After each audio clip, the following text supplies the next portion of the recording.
جمعہ کے بیان میں دو موضوع ہیں۔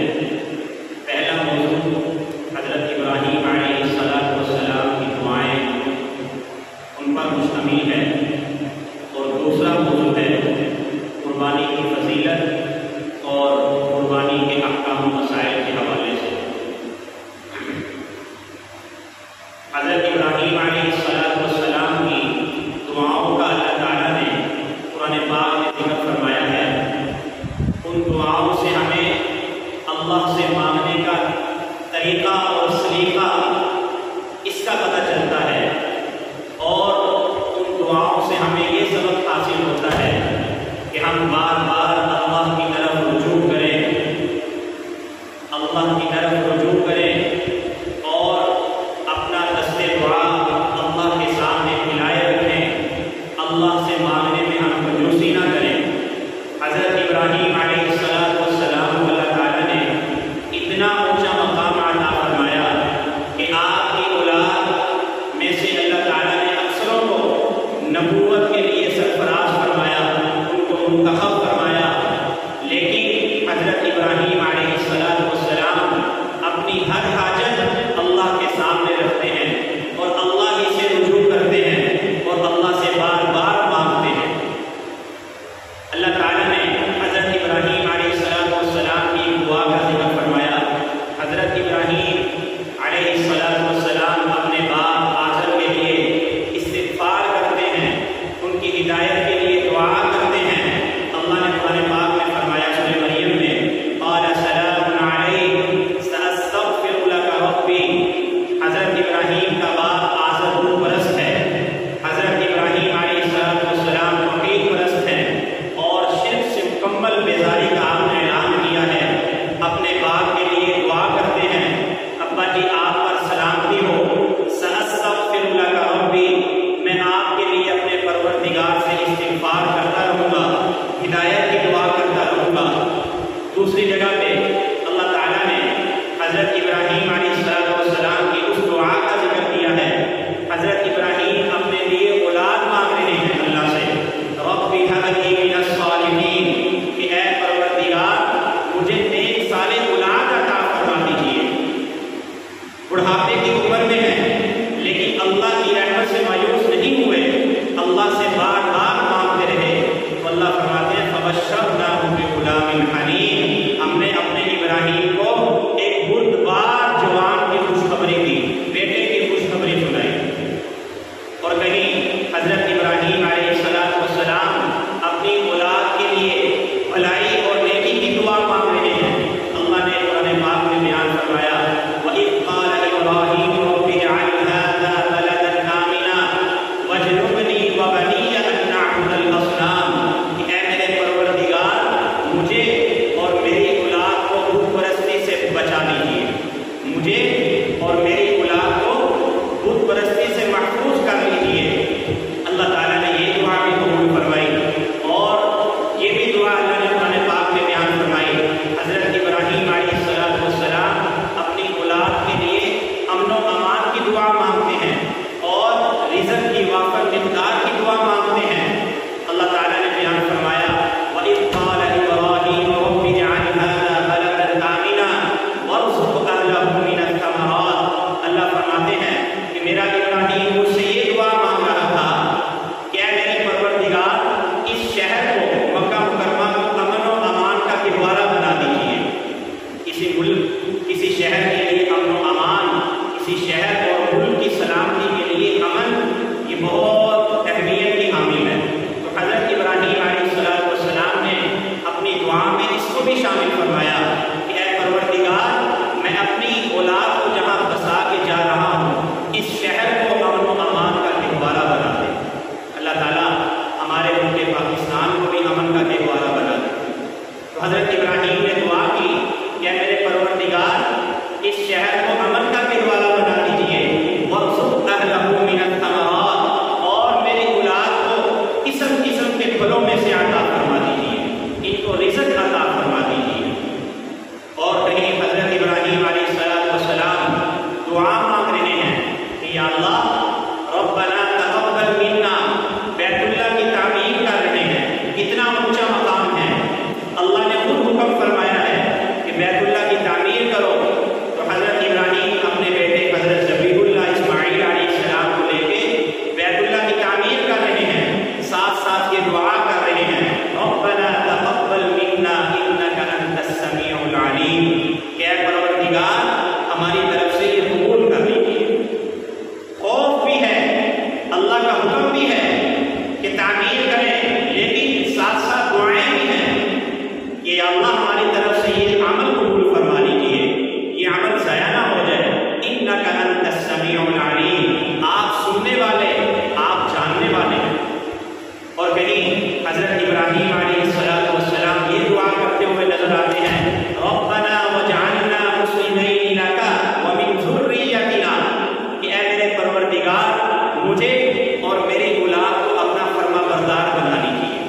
فرما برداری کی دعا کر رہے ہیں کہ یا اللہ مجھے اور میری اولاد کو اپنا فرما بردار بنا دیجیے. رب اغفر لی، مجھے معاف کر دیجیے. رب اجعلنی مقیم الصلاۃ، اے پروردگار مجھے اور میری اولاد کو نماز کا پابند بنا دیجیے. وتقبل دعا، اور میری دعا قبول کر لیجیے. رب اغفر لی، مجھے معاف کر دیجیے. ولوالدیہ، اور میرے والدین کو معاف کر دیجیے. وللمؤمنین، اور مومن مردوں کو معاف کر دیجیے. والمؤمنات، اور مومن عورتوں کو معاف کر دیجیے. حضرت ابراہیم علیہ السلام اللہ سے دعا کر رہے ہیں اور اللہ نے یہ دعا قبول فرمائی اور ان کا ذکر اللہ نے قرآن پاک میں بھی کیا ہے. سبحان اللہ، سبحان اللہ.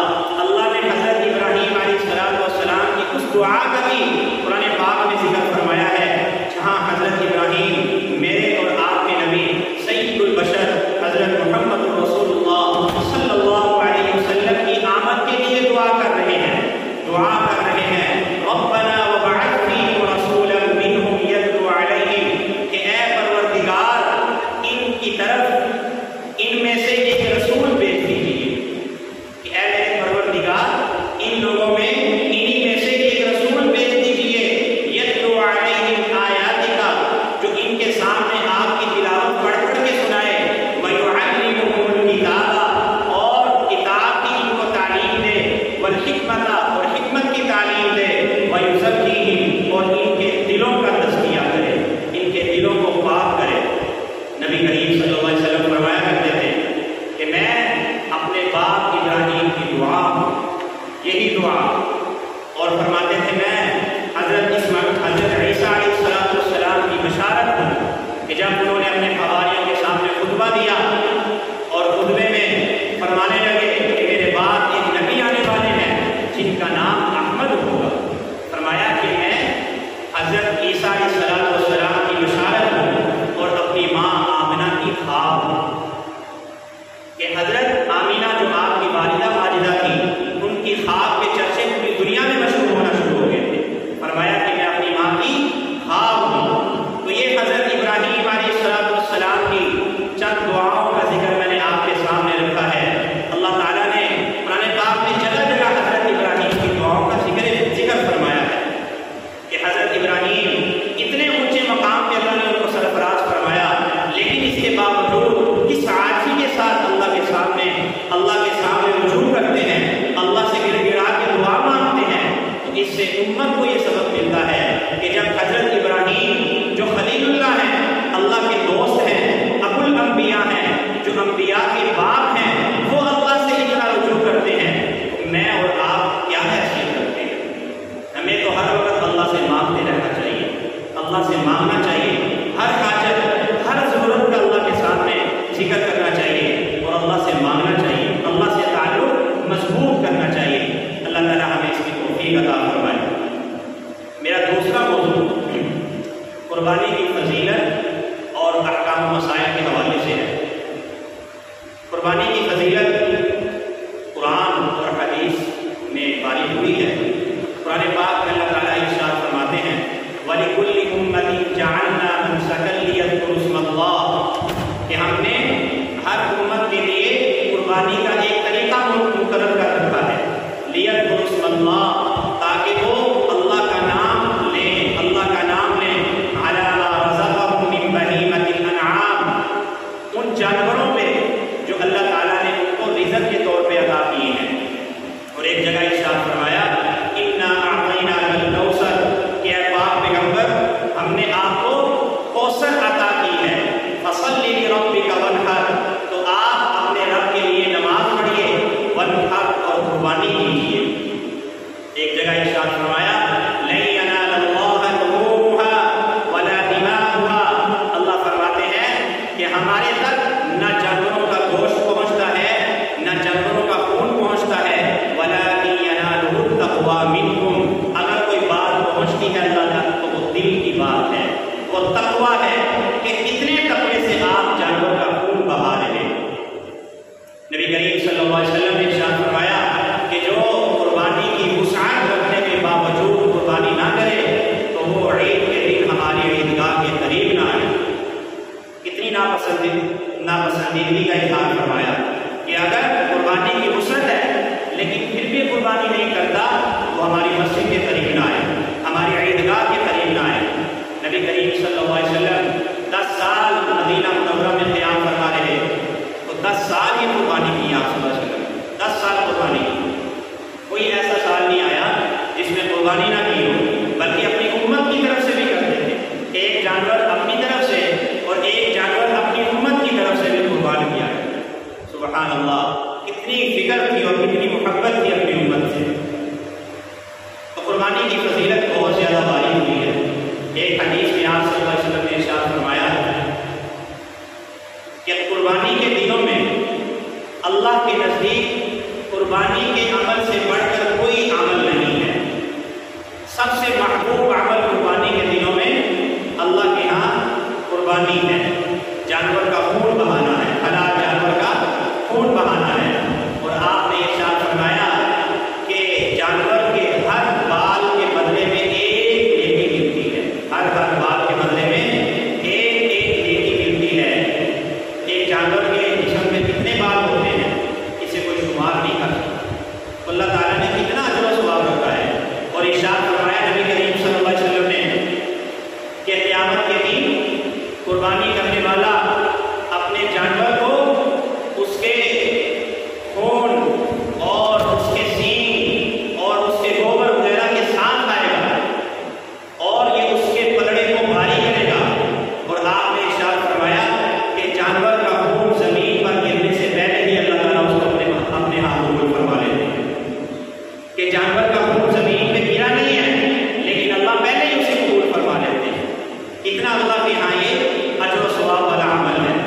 تو یہ ایسا عمل ہے کہ اس عمل سے، اس فضیلت والے عمل سے کوئی بھی شخص محروم نہیں رہنا چاہیے۔ بالخصوص جو قربانی کی وسعت رکھتا ہے اور صاحب نصاب ہے اسے تو لازمی طور پہ قربانی کرنی چاہیے، لیکن اگر کوئی غریب شخص ہے وہ بھی کر لیتا ہے تو بڑا ثواب کا عمل ہے، کرنا چاہیے۔ اور قربانی کے یہی تو 3 دن ہیں، صرف 10 ذی الحج، 11 اور 12 ذی الحج۔ یہ ایسا عمل ہے کہ صرف ہم ان 3 دنوں میں سارا سال میں سے کر سکتے ہیں، کسی اور دن میں نہیں کر سکتے۔ تو غنیمت سمجھتے ہوئے ہر مسلمان کو کوشش کرنی چاہیے کہ اس نیک عمل سے محروم نہ رہ جائے۔ تو یہ قربانی کی فضیلت ہے۔ قربانی کے اہم مسائل کیا ہیں؟ سب سے پہلے قربانی کون سا شخص کرے گا، کس پر واجب ہے؟ تو قربانی صاحب نصاب جو آدمی ہے اس پر واجب ہے، جس پہ صدقۃ الفطر واجب ہے، جس پہ زکوٰۃ واجب ہے، اس پہ قربانی واجب ہے۔ تو 5 اموال ہیں۔ پہلا ہے کہ 7.5 تولہ سونا ہو یا 52 تولہ چاندی ہو، یا اس کے پاس مال تجارت ہو، یا اس کے پاس چوتھے نمبر پہ نقدی ہو، یا 5ویں نمبر پہ ضرورت سے زائد سامان ہو۔ تو اگر ان 5 اموال کا مجموعہ اکٹھا کیا جائے تو 52.5 تولہ چاندی کی قیمت کے برابر پہنچ جائے تو اس شخص پہ قربانی واجب ہے، اگرچہ سال نہ گزرا ہو۔ سال گزرنا ضروری نہیں ہے، زکوٰۃ واجب ہونے کے لیے اس مال میں 1 سال گزرنا ضروری ہوتا ہے، تو ایسے مال پہ ضروری ہے۔ اور ضرورت سے زائد مال کون سا ہوتا ہے؟ اس کی آسان سی ڈیفینیشن تعریف یہ ہے کہ جو آپ استعمال نہیں کرتے، پورا سال جس کو آپ استعمال نہیں کرتے، اگر سال کے دوران جس کو آپ استعمال کر رہے ہیں تو وہ آپ کے زیر استعمال چیز ہے، وہ ضرورت کی چیز ہے۔ اسی طریقے سے خالی پلاٹ پڑا ہے جس کو آپ نے کرائے پہ بھی نہیں دیا ہوا، اس کی قیمت بہت زیادہ ہے، تو اس میں بھی، تو ایسے مالدار میں بھی قربانی واجب ہے۔ اس میں ایک شرط یہ ہے کہ اس آدمی پہ قرضہ نہ ہو، یعنی اگر اتنا قرضہ ہے کہ اگر قرضہ ادا کرے تو وہ پیچھے صاحب نصاب نہیں رہتا، اس کے پاس پیچھے مال نہیں بچتا، تو ایسے شخص میں قربانی نہیں ہے جس پہ قرضہ ہو۔ ہاں اگر اتنا مال ہے کہ قرضہ اتارنے کے بعد بھی اس کی رقم اتنی بچتی ہے کہ وہ صاحب نصاب رہتا ہے، 50-60 ہزار اس کے پاس رہتا ہے، تو ایسے شخص میں قربانی کرنا واجب ہے۔ اس میں دوسرا یہ مسئلہ ہے قربانی واجب ہے۔ جو حضرات کہتے ہیں کہ سنت ہے، وہ بھی کہتے ہیں سنت مؤکدہ ہے، جو واجب کے قریب قریب ہے۔ اس کی میں نے فضیلت میں احادیث آپ کے سامنے رکھی ہیں، قرآن سے بھی 2 آیات میں نے پڑھی ہیں۔ نے فرمایا کہ جو قربانی کی وسعت رکھتا ہو لیکن قربانی نہ کرے تو وہ ہماری عید گاہ کے قریب نہ آئے۔ اس سے یہ بھی پتہ چلتا ہے کہ قربانی واجب ہے، اور آپ صلی اللہ علیہ وسلم نے 10 سال مدینہ میں قیام فرمایا، وہ ہر سال قربانی کی ہے۔ اس سے یہ پتہ چلتا ہے قربانی واجب ہے۔ اس میں تیسرا مسئلہ ہے کون کون سے جانور کی قربانی ہم کر سکتے ہیں۔ تو اس میں یہ بڑا اہم مسئلہ ہے، بکرا، بکری، بھیڑ، دمبا اور اونٹ، گائے اور بھینس، بھینسا بھی شامل ہے۔ بعض لوگوں کا اس میں اختلاف ہے، وہ بھینس کو شامل نہیں کرتے، لیکن اس کی وضاحت سمجھ لینی چاہیے۔ ہم سارا سال وہ بھینس کا دودھ پیتے رہتے ہیں، دہی کھاتے رہتے ہیں، گوشت بھی کھاتے رہتے ہیں، قربانی کے دنوں میں آ کے ہم یہ کہنا شروع ہو جائیں کہ بھینس کی قربانی نہیں ہوتی، یہ درست نہیں ہے۔ بھینس کا ذکر آپ صلی اللہ علیہ وسلم نے کیوں نہیں کیا؟ وہ اس وجہ سے نہیں کیا کہ عرب میں بھینس تھی نہیں، یہ عجمی ممالک میں تھی، اور اہل لغت میں، اہل عرب نے بھینس کو گائے کی ایک قسم شمار کیا ہے۔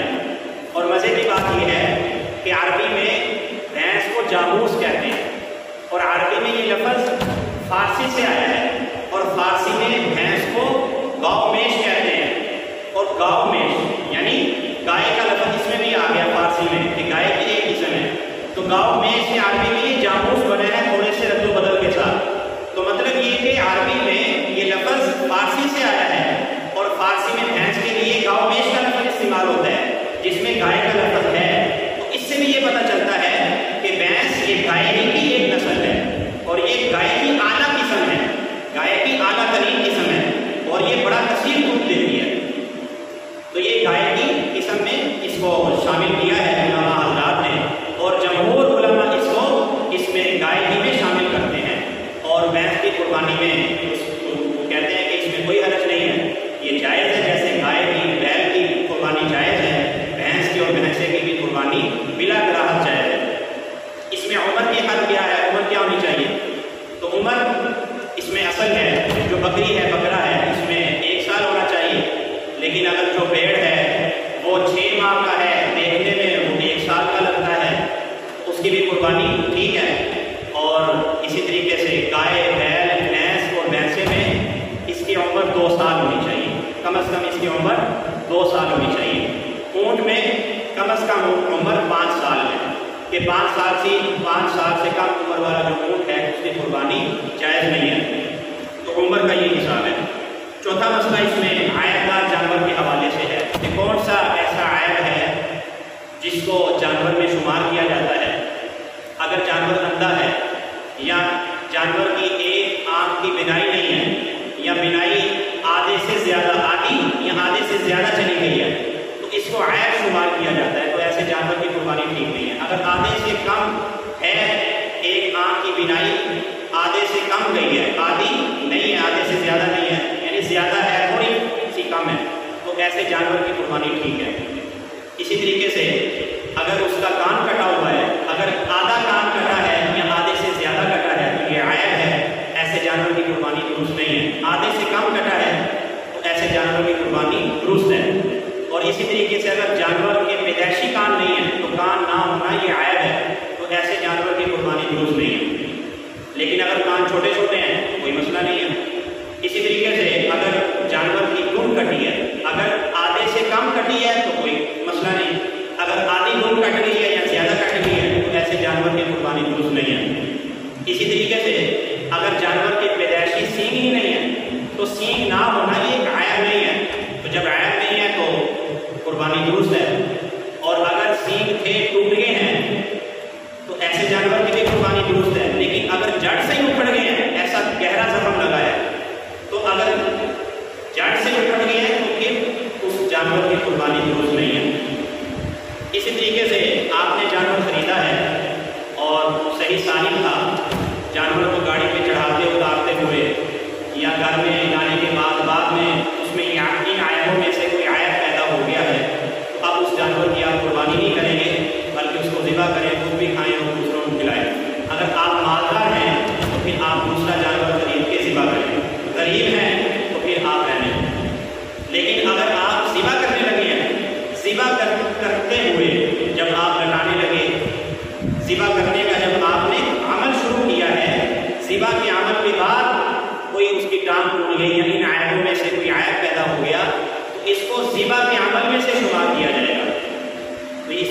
شمار کیا جائے گا کہ یہ ذبح میں صحیح ہے، یہ عیب نہیں ہوگا، کیونکہ ذبح کے عمل کے بعد اس کی ٹانگ ٹوٹ گئی ہے ہٹاتے ہوئے تو اس میں عیب پیدا ہو گیا، اس کا مسئلہ نہیں ہے۔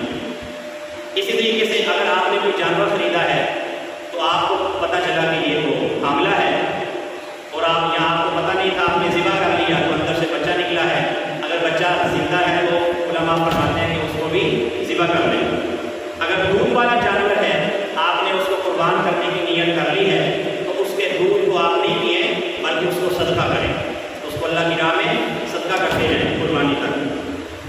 اسی طریقے سے اگر آپ نے جانور خریدا ہے، آپ نے 1 لاکھ روپے کا جانور خرید لیا، پھر آپ نے کوئی جانور دیکھا یار یہ زیادہ پیارا ہے تو یہ مجھے خریدنا چاہیے تھا، تو آپ نے 1 لاکھ کا جانور خریدا، آپ اس کو بیچ سکتے ہیں، آپ نے بیچا 1,20,000 کا، تو اب آپ جو نیا جانور خریدیں گے تو وہ 1,20,000 ہی کا خریدیں گے، جو آپ کو پرافٹ آئی ہے، نفع آیا ہے، اس کو بھی آپ شامل کریں گے۔